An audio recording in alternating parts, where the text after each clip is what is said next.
Hello, how's it going? Hello, how's it going? That still seems a little loud. I guess it's okay. I'll just try to monitor my voice a little bit. Um, just gonna fiddle with this for 1 second. Let's try to there. That's probably good, hey? Welcome. I tidied up the comic room here. You could never tell. It's still chaotic. And I put a lot of stuff away and did a lot of organizing.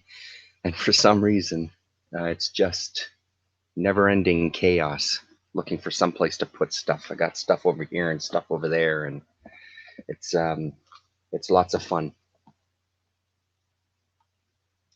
Um, how's it going? Little sort of video. I don't know. Felt like there was a couple things I wanted to talk about. It just really seems to be peaking that audio. Sorry, I'm going to try not to just focus on that the whole video. Just a couple of things I wanted to kind of touch on today. One of the things, I guess maybe we'll start with this first. I had to pick up some supplies, some bags and boards. And while I was there, I did what turned out to be a mild mistake. Kind of just spent a brief time looking through the new comic racks and was completely just sucked in. And I had uh, a moment of wanting, looking at all these great new titles that are coming out, both independent and Marvel and DC, just stuff that was really catching my eye. And I was flipping through a couple of books, and I put them down and walked away. But I didn't walk away empty-handed. Um, One of the things that caught my eye with the Marvel side was there was a bunch of books that had the Stan Lee at the top there, and then first couple pages black, which I thought was a pretty nice little touch. I had heard, I was listening to a little bit of, I'm sorry, I'm going to say the name of the channel wrong because I know that there was a couple of long box channels. I don't know if both still exist. One was Long Box Review, so I apologize in advance for not remembering the name of your channel. Um, and they were talking about an event coming up from Marvel, and it turns out it's this War of the Realms. And I didn't bring it with me, but they had the free kind of Marvel section available at the shop, which I grabbed as well to look through, because one of the books that I saw reference to was Defenders, a new Defenders series, and it looks like the Doctor Strange series is really hitting a peak as well. So I grabbed that as well to kind of just have a look through. But the other thing, of course, that caught my eye about this particular Thor run. So they were talking a little bit about Thor and Jason Aaron's Thor specifically, and that he was going to be writing the next event. He did the original Sin as well, which my son and I really enjoyed when we were reading it. So the other thing that drew me to this was Mike Del Mundo doing the interiors, which, again, my son and I are huge fans of his work. I think his art is really, really incredible. And the coloring is really great as well too. I really love his style a lot. And the Jason Aaron Thor stuff that we've read so far, we love. We've got we've got a lot of it. We're missing quite a bit. Let's just say that. And it's one of those things that even sitting here now, looking through the single issues, I really should just go with the collected edition. So that was issue number 8, and then they still had issue number 7 with some Tony Moore interior art, which was also a nice surprise. I love me some Tony Moore. It's one of the things that drew me to Fear Agent when that was first coming out, and one of the things that kept me with Fear Agent. Obviously, the story was the other one. It's such a great series. but Tony Moore, Colonel Tony Moore's art is fantastic in this. And it just, I never thought I would actually miss Thor, but here we are. We're in this moment in time where I kind of want to catch up on Jason Aaron's Thor. So, possible mistake buying the single issues. I should really just go for a nice collected edition. I'm sure at some point, if he's kind of taking the reins on events at this point, even more so, and still kind of one of their main writers, I'm sure there's some sort of hardcover in the works or already out there that I can jump on to kind of get the whole story in one shot. The other thing that I jumped on, it was the last. It was the last one that was on the racks, the newest heavy metal, or I'm assuming the newest heavy metal, issue number 292, the Psychedelic special, and I had a quick flip through it in the shop, and was drawn into it. And now, just as I was getting set up, sitting here, getting ready to shoot this video, flipped through it again, and less impressed than I was in the shop. There's still some really great stuff, for sure. There's some interesting things going on in here, but I don't know. It doesn't. I get a little dissuaded when I see yet again Ron English. Nothing wrong with Ron English. It's one of the things that I used to collect and read avidly. Juxtapose magazine, the Robert Williams magazine, and it just lost me because there was a lot of the same artists getting featured in that, and Ron English for me was one of those guys that just kept popping up in Juxtapose, and I just got kind of tired of seeing the same artists over and over again in a magazine that was highlighting kind of lowbrow art, and that sort of thing. It was just getting, I don't know, it just wasn't hitting me, seeing the same guys appearing in the magazine. But again, that said, there still looks like there's some good stuff going on in this issue, so I'll give it a shot. I don't think this is a magazine I'm going to jump back on. It seems like I just kind of dip my toes in here and there every once in a while. I thought I would get into Grant Morrison's heavy metal. I did buy the first, I think, couple of issues anyway, and I just never got into it. I just didn't. I don't know. There was just something about it that just didn't strike me as something I needed to kind of pick up all the time. So I didn't. Anyway, so that was with those supplies. And then the other thing I wanted to talk about was through, I think I mentioned it in one of the last videos, the Comic World online here in Steinbach, which is just outside of the city. You can order stuff online, and he comes in, I believe he comes in once a week to kind of drop off books for people that had placed orders if they wish to pick them up. You can pick up stuff at Thirsty's Flea Market, which from my house, it takes me about 1 minute to drive there. It's that close. So there was a couple of things that he had that I'd been looking at for a little while and kind of had on a list that I finally just bit the bullet and ordered from him. Just a few books, but I wanted to briefly touch on them because I think there's a couple here that will definitely deserve their own video. Detectives Inc. It's the last issue that I needed for this 3-issue run. I haven't started reading this mini series yet. It's next on the list. Again, it's one of those that I'd heard really good things about this 3-issue series specifically, so I'm looking forward to diving into that. I'll start with the two that maybe don't need much discussion. The other one that I managed to pick up, get another Daredevil off the list, issue number 18, the first appearance of the Gladiator. I was reading through it last night, actually. I read about halfway and realized there's a couple of issues leading up to this that I haven't read yet. They kind of talk about foggy Nelson actually goes into the costume shop because can't believe I'm blanking on her name. Karen is convinced that Foggy is Daredevil, and he doesn't do anything to dissuade her. So he goes into the costume shop looking to get a Daredevil costume, so he can kind of make it even, make himself even more appealing to her. So when they started referencing previous issues, I kind of stopped because I'd like to read this whole little arc at once, and I'm at this point now where I have so many of them.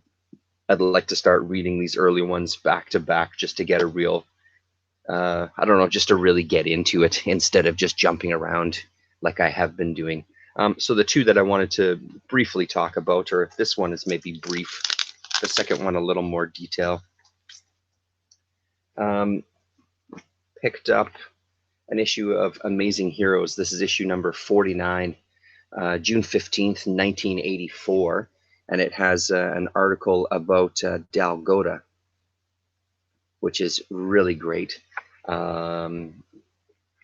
Fujitaki and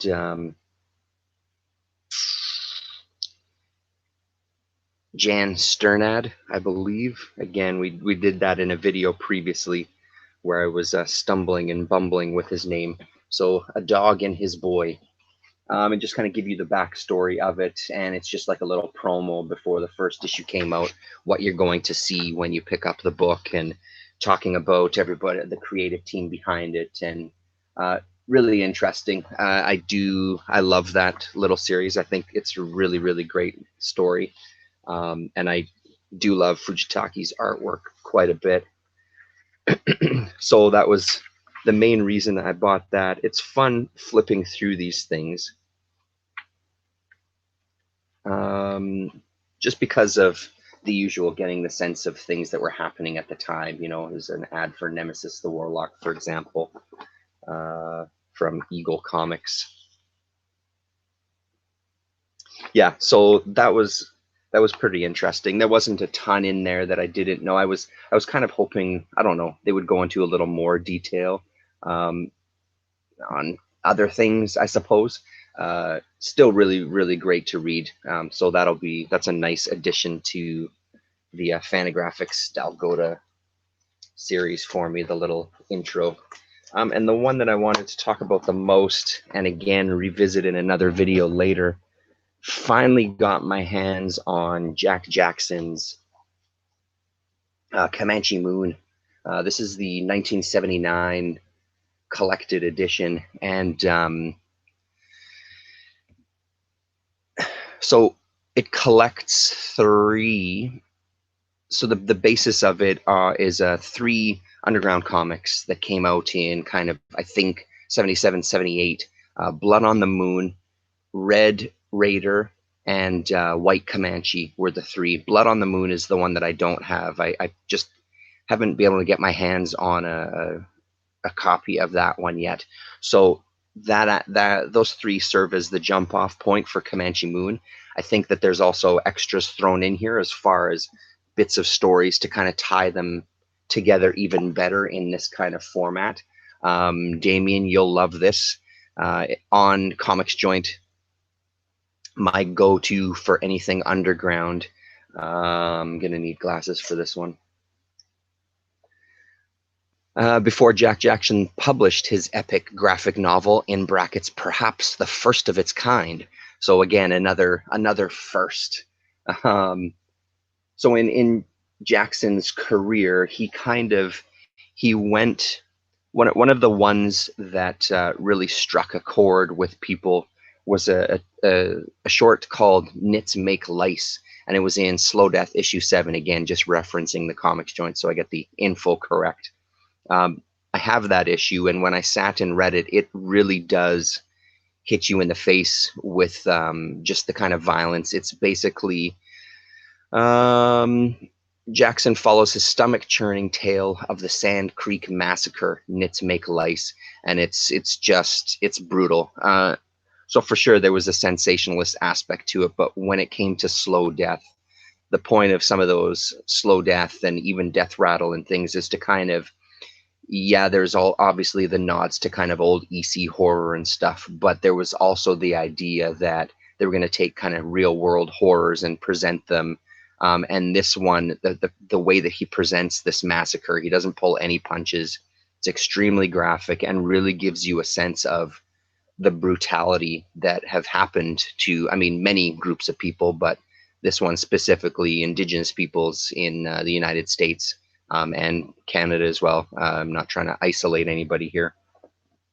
So it was kind of, it was disturbing, but in some way it was also kind of refreshing to kind of see someone head into that topic just without blinking an eye, and just like, here, this is what we're really talking about here. We're talking about an absolute fucking massacre of people.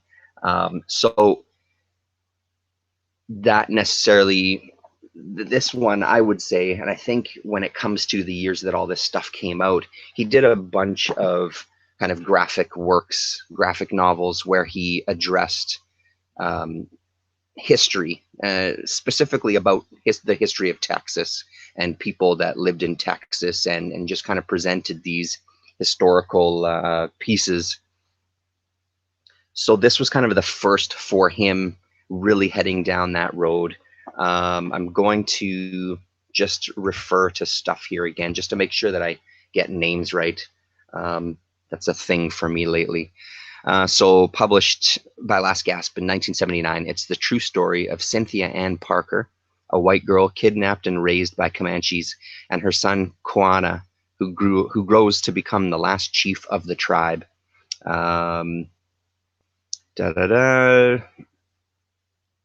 So mood is objective rather than sensationalist, and any violence happens off screen. It does take a while to get used to the distance Jaxon has here as a writer, as he deliberately doesn't get inside these real people's heads, but instead presents the facts just as they happen. And I wanted to make sure that I read that like that, because that's exactly right. It's not so much taking this story and doing kind of a docu kind of drama about it. It's really almost textbook in some of it, and it just has some images to go along with it. And included in the back of this particular volume are some photos. Sorry, pop-ups happening here, blocking my screen. Some photos that he used as reference and then included in this book to give you a look at the real people. There we go, there's some more there. And he draws them much in the same way. Their facial features are very kind of stoic throughout the entire book. I mean, they do display some emotion and things, obviously, but for the most part, he really kind of takes a stand with how he portrays people directly from these photos. We'll give you a little example here. I mean, the first kind of title page here is a good example of what you're getting into. I've never read the whole story. Obviously, I do have all three comics digitally, but I don't know. It was one of those series I wanted to read kind of with the books in my hand. So I'm really, really excited. Not only am I excited to read this this copy that he had, I swear I'm the first person that's opened it, which is also incredibly exciting to me to have something from '79 in such immaculate. It's like it's brand spanking new. I swear I could hear the spine creaking when I first started flipping through it when I picked it up. Yeah, so we just get taken through their lives from beginning to end. And it's just a really, really great book. Jaxon had a great view on this, on all this history and these historic events. He really just wanted to, there was just something, he just wanted to present the history of, again, especially Texas in his own way, and really dug deep into the history and presented it in a really, really beautiful way. I can't wait. I've started reading it just the other night. I read the first couple of chapters, and it'll be one that I'll talk about in more detail in a video where maybe we'll just focus on this one. And I don't remember if I did a Jaxon video at one point too. I may have. Oh, hello. Sorry, the comments, here they are. Is indeed fun to flip through those. Yeah, I'm assuming that was from Amazing Heroes. Humanizing it, yeah, for sure, humanizing it. But even, like I said, in the way that he kind of presents it, though, it is still, this one especially. Later ones, he gets into kind of, it might not be within reach here. This is a good example. The Secret of San Saba. There's a lot of history behind it, but he does kind of weave his own story through it as well. That gets into kind of some fantastical elements as well, with kind of space beings and just sort of like psychedelic and demon type of imagery and gods and that sort of thing. So whereas this one is really just this is a textbook. Here you go. This is what happened on this date. This is when this happened. Then the son became chief at this point, and and I think from what I remember, and again, it's been a while since I've read the other issues. There's even some times where the characters themselves comment on kind of the dialogue that's going up, or the text boxes that are kind of describing things above them, so they sort of interact with you as a reader. Whereas from this one, that's the kind of thing that doesn't really happen. This is kind of really taking it into a story and creating a story for you. And again, not a criticism of either, just seeing him kind of develop. And this one, this Lost Cause, the true story of famed Texas gunslinger John Wesley Hardin. From, again, it's been a while since I've read through this one. This one kind of goes back to a little more of his earlier stuff, where it's, again, just taking the dates and times and places and moving you through these historical figures' lives. So anyway, very interesting guy, tackling some incredible topics. Really, really excited. I'm going to be opening this sucker up once we're done here. So that was it, I guess.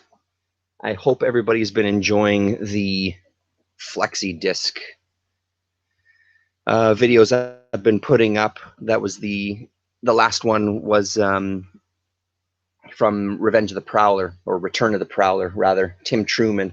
And in looking up information and images, stumbled across Tim Truman's website to find out that he has a new Scout series that is going to be coming out in a graphic novel that he did with, I believe it's his son. I haven't pre-ordered it yet, but you can get the collection, you can get a couple of single issues, you can get stuff signed, et cetera, et cetera. There's multiple options. If you go to Tim Truman's website, I think it's just timothytruman.com, I believe. You can find out information about it there, which is perfect timing. I'm done reading Crossfire. I'm almost done reading Miss Tree.